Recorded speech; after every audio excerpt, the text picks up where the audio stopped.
নমস্কাৰ বন্ধু বান্ধৱীসকল আন এটি নতুন ভিডিঅ'লৈ আপোনালোকক স্বাগতম জনাইছোঁ।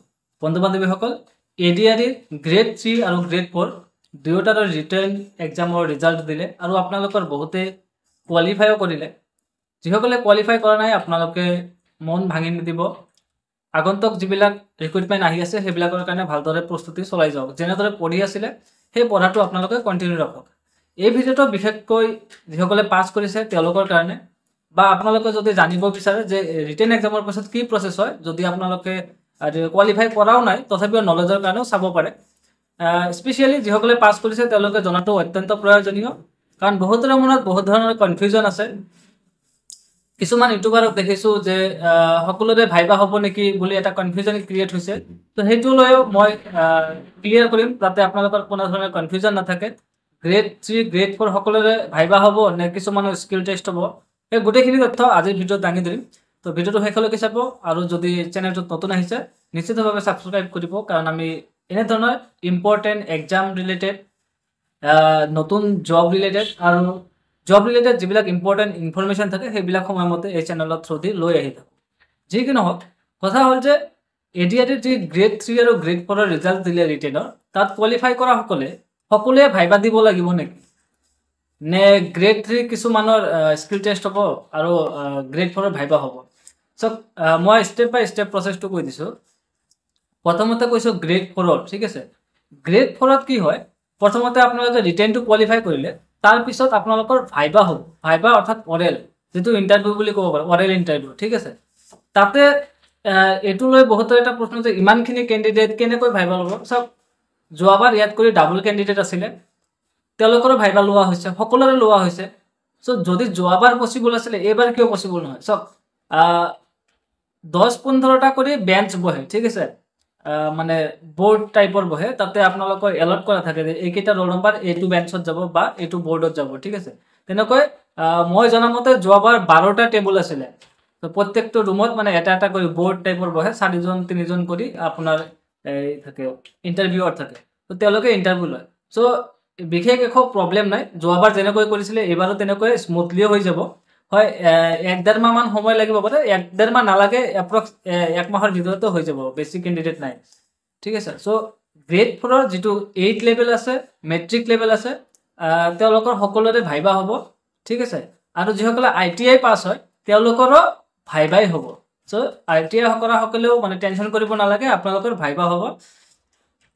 আৰু এইবাৰ ৰিটেনত যদি আপোনালোকৰ ভাল মাৰ্কছ আহিছেও তথাপিও আপোনালোকে ভাইবাটো বহুত ভালদৰে কেয়াৰফুলি, মানে বহুত ইম্পৰ্টেণ্ট বুলি ভাবি দিব লাগিব আৰু ভালদৰে নিজকে প্ৰিপেয়াৰ কৰি ভাইবা দিবলৈ যাব, ইণ্টাৰভিউ দিবলৈ যাব, ঠিক আছে।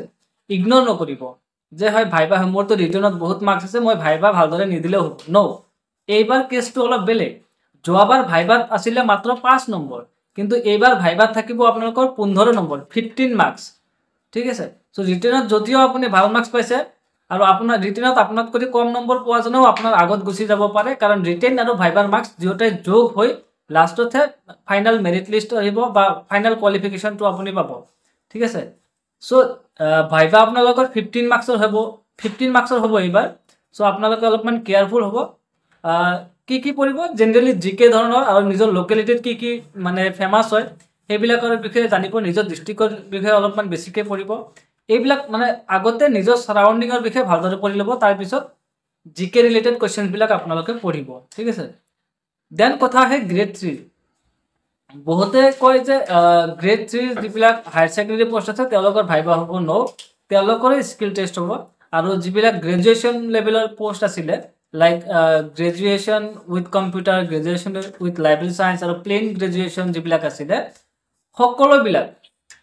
সকলোৰে আপোনালোকৰ স্কিল টেষ্ট দিব লাগিব, ঠিক আছে। এনেকুৱা নহয় যে যিসকলে গ্ৰেজুৱেশ্যন উইথ কম্পিউটাৰ ডিপ্ল'মা আছে অনলি তেওঁলোকেই দিব লাগিব, তেনেধৰণৰ কথা নহয়। গ্ৰেজুৱেট লেভেলত যিমান কেণ্ডিডেটে পাছ কৰিছে A to Z সকলোৱে স্কিল টেষ্ট দিব লাগিব, আৰু স্কিল টেষ্ট হ'ব আপোনালোকৰ 25 মাৰ্কছৰ, ঠিক আছে। চ' যদিও ৰিটেনত আপোনালোকৰ ভাল মাৰ্কছ আহিছে তথাপিও আপোনালোকে স্কিল টেষ্ট ভালদৰে দিব লাগিব। আৰু যিসকলৰ ৰিটেনত অলপ কম মাৰ্কছো আহিছে কিন্তু কোৱালিফাই কৰিছে তেওঁলোকেতো বেছি গুৰুত্ব দিব লাগিব, কাৰণ এইটো তেওঁলোকৰ এটা আৰ পাৰ্কা খেল টাইপৰ হৈ গৈছে, ঠিক আছে। চাওক, আপোনালোকে OMR sheet নিশ্চয় চাইছে, তাৰ পৰা নিজৰ মাৰ্কছটো নিজে ক্যালকুলেট কৰি লৈছে নিশ্চয়। তো আপোনালোকে এটা আন্দাজ লগাব পাৰে যে মোৰ মাৰ্কছ ইমান পাইছিলোঁ মই আৰু কাট অফ ইমান গৈছে, তেন্তে মই স্কিল টেষ্টত কিমান বেছি গুৰুত্ব দিয়া উচিত। আৰু এই স্কিল টেষ্টৰ কাৰণে আপোনালোকে কোনো ধৰণৰ কোৰ্চ লোৱাৰ দৰকাৰ নাই মই বুলি ভাবোঁ, কাৰণ ইউটিউবত বহুত মেটেৰিয়েলছ আছে, বহুত কণ্টেণ্ট আছে, তাতে চাই আপোনালোকে নিজকে এক্সপাৰ্ট কৰি তুলিব পাৰে, ঠিক আছে। আৰু যদি কিবা গাইডেন্স লাগে মই মাজে মাজে ভিডিঅ'ছ লৈ আহি থাকিম যে স্কিল টেষ্ট ৰিলেটেড কেনেধৰণৰ কি চিলেবাছ, কি কেনেদৰে পঢ়িব লাগিব, কি টপিকছ বেছিকৈ চাব লাগিব, ৱৰ্ড, এক্সেল, পাৱাৰ পইণ্ট গোটেইখিনি মানে গাইডিং টুল হিচাপে মই ভিডিঅ'ছবিলাক লৈ আহি থাকিম। আৰু ক'ৰ পৰা পঢ়িব, কোনবিলাক ভিডিঅ' চাব, এই গোটেইখিনি তথ্য আপোনালোকক জনোৱাৰ চেষ্টা কৰিম। আৰু হায়াৰ ছেকেণ্ডাৰী লেভেলৰ বহুতৰে ভাবে যে ইয়াততো কম্পিউটাৰ লগা নাছিলে, ফৰ্ম ফিল আপ কৰোঁতে কম্পিউটাৰ চাৰ্টিফিকেট লগা নাছিলে, তেন্তে আমি স্কিল টেষ্ট দিব লাগিব নে নাই? য়েছ অফক'ৰ্ছ, আপোনালোকেও স্কিল টেষ্ট দিব লাগিব, ঠিক আছে। মই লাষ্ট ইয়াৰ দি আহিছোঁ, চ' মই জানো যে হায়াৰ ছেকেণ্ডাৰী লেভেলতো স্কিল টেষ্ট দিব লাগে। ইয়াত কোনো ধৰণৰ কনফিউজন থকা উচিত নহয়, আপোনালোকে একো কনফিউজ নহ'ব। CM ছাৰে আমাৰ মানে এটা ইণ্টাৰভিউ মানে লাইভত আহি কৈছিলে যে ভাইবা চলিব গ্ৰেড 3 গ্ৰেড 4 সকলৰ। সেইটো হয়তো CM ছাৰৰ মানে কওঁতে অলপমান ইফাল সিফাল হৈ গৈছিলে, কিন্তু নহয়, অনলি গ্ৰেড 4ৰ ভাইবা হ'ব। আৰু গ্ৰেড 3 যিমানখিনি পোষ্ট আছে তেওঁলোকৰ সকলোৰে স্কিল টেষ্ট হ'ব, এক্সেপ্ট ড্ৰাইভাৰ পোষ্ট। যিসকল ড্ৰাইভাৰ পোষ্টত পাছ কৰিছে তেওঁলোকে ড্ৰাইভিং টেষ্টটো দিব লাগিব। সেইটো এক ধৰণৰ স্কিল টেষ্টে হয়, কাৰণ ড্ৰাইভিংটো এটা স্কিল হয়, ঠিক আছে। ত' যিসকলে ড্ৰাইভাৰ পোষ্টত পাছ কৰিছে তেওঁলোকে ড্ৰাইভিং টেষ্ট দিব লাগিব।